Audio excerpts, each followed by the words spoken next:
اس پہ گفتگو کریں گے. وقت قلیل ہے، چند مسائل قربانی کے لحاظ سے آپ کی بارگاہ میں پیش کرنے ہیں.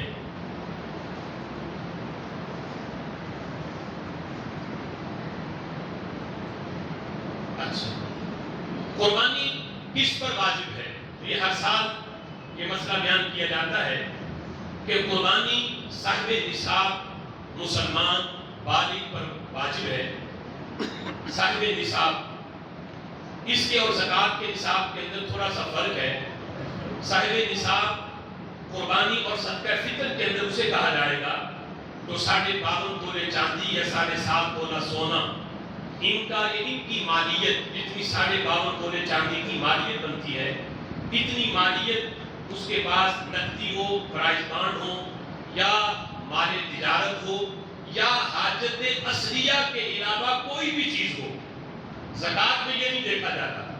زکوٰۃ میں مال نامی دیکھا جاتا ہے، سونا چاندی روپے پیسے مال تجارت. حاجت اصلیہ کے علاوہ گھر میں جو فاضل بسترے ہیں، برتن ہیں، انہیں نہیں دیکھا جاتا. قربانی کے نصاب میں اور صدقہ فطر کے نصاب میں دیکھا جاتا ہے. مثال کے طور پہ گھر میں قیمتی شو پیس بعض اوقات رکھے ہوتے ہیں جن کی حاجت نہیں ہوتی، محض سجاوٹ کے لیے، یا گھر میں ایسے قیمتی ڈنر سیٹ ہوتے ہیں، برتن ہوتے ہیں جن کی سال ہر سال کبھی حاجت نہیں پڑتی، مہمان آنے پر بھی ان کو نہیں نکالا جاتا، قیمتی بستر پڑے ہوتے ہیں. تو ایسی قیمتی اشیاء جو حاجت اصلیہ سے زائد ہیں، ان کی مالیت کو بھی قربانی کے نصاب کے اندر جمع کیا جائے گا. اگر ان کی مالیت 52.5 تولے چاندی کو پہنچے تو ایسے بندے پر قربانی واجب ہے.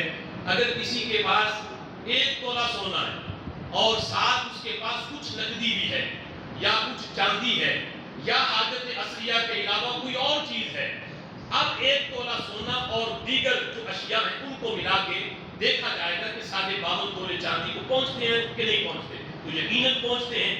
خالی 1 تولہ سونا ہے، اس کے علاوہ کچھ بھی نہیں، یعنی 500 کی مالیت کے برابر بھی کسی کے پاس اتنے پیسے بھی نہیں، تو اب 1 تولہ سونا جس کے پاس ہے اس بندے پر قربانی واجب نہیں ہوگی. لیکن ایسا ہوتا بہت نادر ہے کہ جس کے پاس 1-2 تولہ سونا ہو، اس کے پاس جو ہے وہ 1500 روپے نہ ہو. تو یقیناً ہوتے ہیں.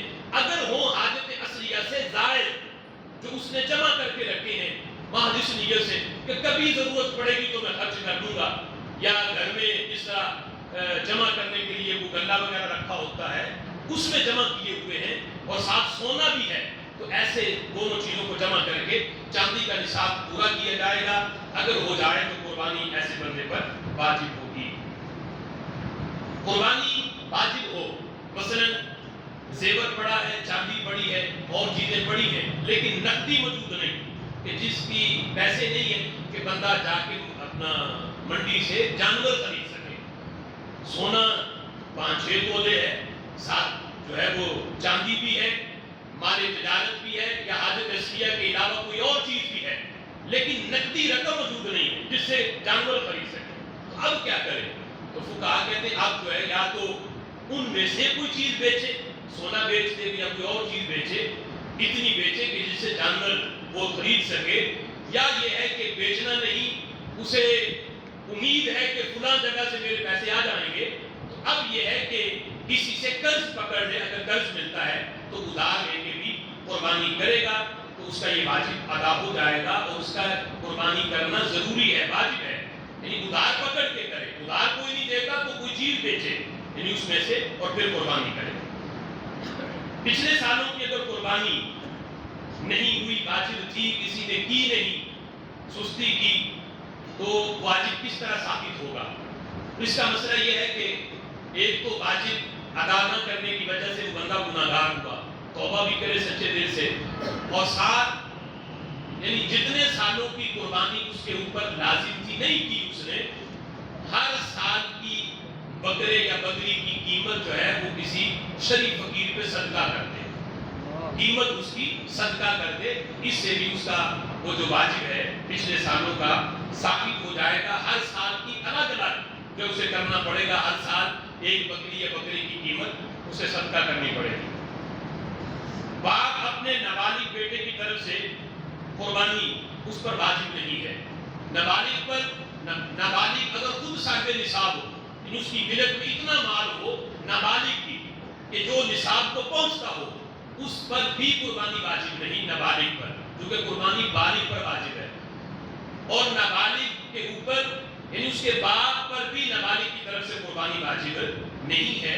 اگر باپ اپنے بالغ جس پر قربانی واجب ہے ان کی طرف سے قربانی کرنا چاہے تو ان کی اجازت ضروری ہے، انہیں بتا دے، جس طرح صدقہ فطر کا معاملہ ہے، اجازت دے دے، وہ اجازت دے دیں تو باپ بالغ اولاد جن پر قربانی واجب ہے ان کی طرف سے اجازت دیں کہ باپ قربانی کرے گا تو ان کے ذمے سے بھی واجب ثابت ہو جائے گا۔ قربانی کے حصوں میں عقیقے کا حصہ بھی شامل ہو سکتا ہے، یعنی اگر کوئی بڑے جانور میں قربانی کا حصہ نہیں عقیقے کا حصہ شامل کرنا چاہے تو یہ بھی شامل ہو سکتا ہے۔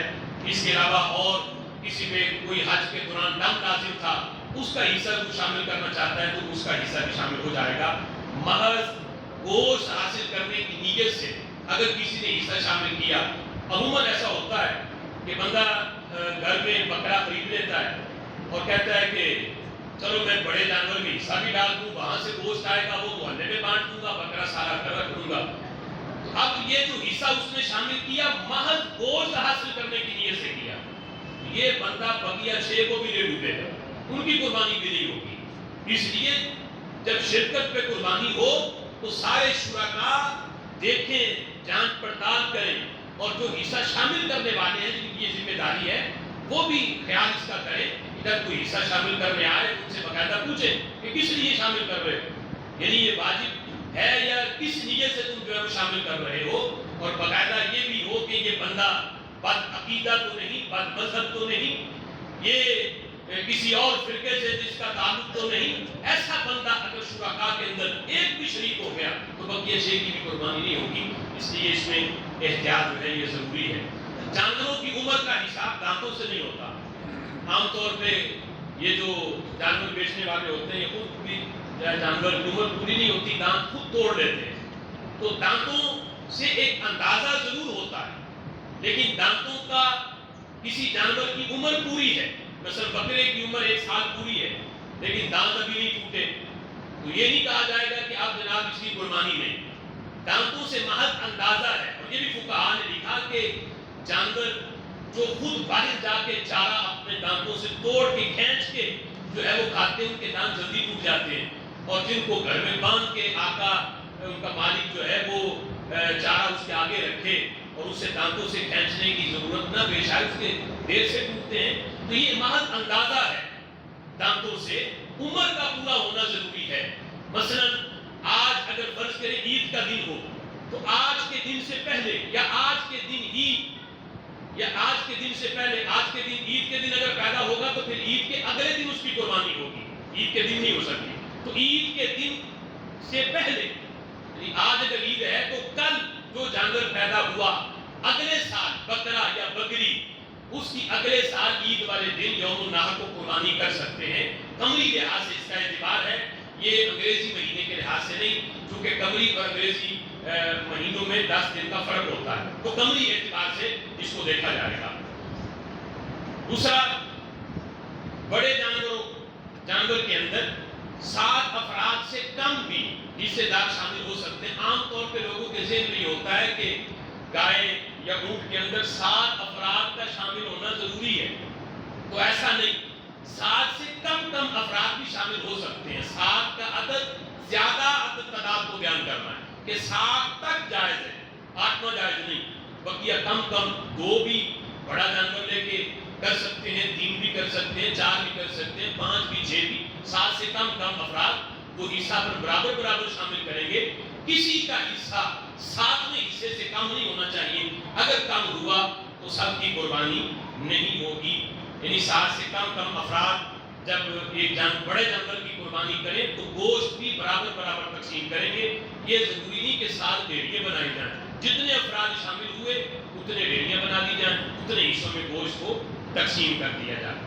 بھینس اور کٹے کی قربانی بھی جائز ہے، یہ بھی گائے کی جنس میں سے ہیں۔ اس سلسلہ میں ہمارا گزشتہ سال کا موضوع بڑا مدلل دلائل کے ساتھ بیان کیا تھا کٹے کی قربانی کے لحاظ سے کہ یہ بھی گائے کی جنس ہی ہے۔ یہ جو نجدی لوگ ہیں عید کے موقع پر یہ شور مچاتے ہیں کہ کٹے کی قربانی ثابت کہاں ہے. میں چند دن پہلے کلپ سن رہا تھا، وہ بڑا ترنم لگا کے یہ کٹا کہاں سے نکال لیا.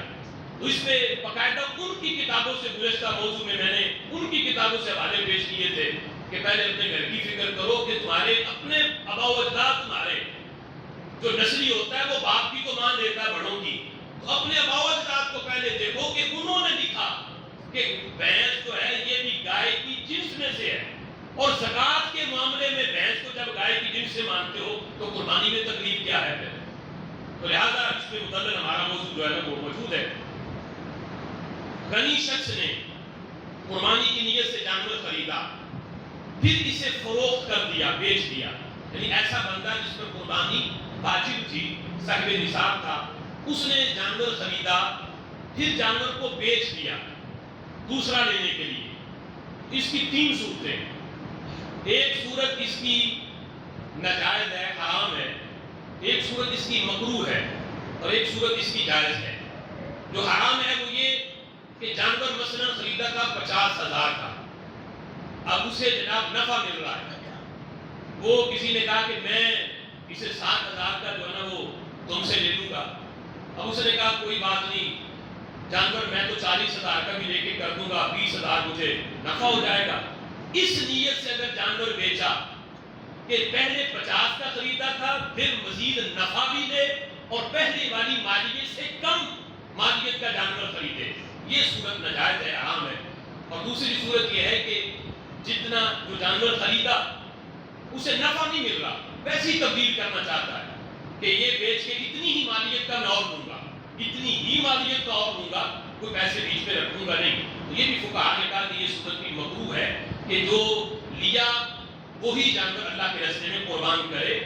تو اگر صورت یہ ہو کہ لیا 50,000 کا تھا، بک بھی اتنے کا ہی رہا، لیکن وہ چاہتا ہے کہ میں 80,000 والا لے کے اللہ کے راستے میں قربان کروں، اب نیت زیادہ کی ہے، پہلے والے سے نفع بھی نہیں اٹھایا، مزید 80,000 کا مزید ڈال کے کہتا ہے، کوئی جانور مزید اچھا پسند آ جاتا ہے تو کہتا ہے چلو اسے میں دیتا ہوں، مزید جو ہے نا پیسے ڈال کے اور اس سے بھی اچھا کروں گا.